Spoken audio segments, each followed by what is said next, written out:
All right, so the Pittsburgh Steelers. I keep making Pittsburgh Steelers videos because I keep making interesting picks I want to talk about, and that's we're into kind of this section of the draft where I'm just talking about what I find particularly interesting. I do find Roman Wilson very interesting. So, his profile is he is sort of this, shifty, fast guy who is more of a slot guy just due to the size. You kind of wonder, is probably not an outside guy. I don't know if he's quite explosive enough to be an outside guy, which is fine. He's a guy who has a very specific role. You're drafting him to perform a very specific role. I think I do have some questions about, can his route running work at the next level? It was very good in college, but like once you get to the NFL level, if will there be guys who can, keep up with him? Maybe, but again, he might be going up against linebackers more so it might be, as opposed to corners, so it might be easier for him to succeed. I think Pittsburgh needed to address the wide receiver position.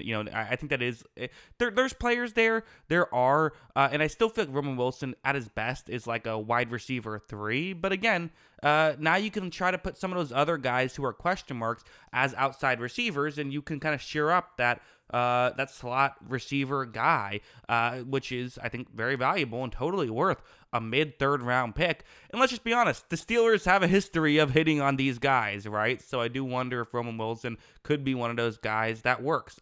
Quite frankly, I think he's going to be a good contributor for them. I did have Roman Wilson as my 10th receiver on my board. He didn't quite make my top 10 pass catchers list because I put a tight end onto it. Brock Bowers made my list. So Roman Wilson would have been the next receiver I would have put on the list. Though actually, not I'm remembering it. I think he would have actually been 11 on the list. So 11th on the list, not 10th. But still, I like him. He's a quality player. There's a reason he went in round 3, but I still think there's a lot of upside, and I still think that for the Steelers, it just makes sense to get a quality player that should be in a position of need that can help you win. They're really addressing offense, and their offense could be good if some of these players hit. So it should be pretty interesting. But yeah, those are my thoughts. What are yours? Let me know in the comments below.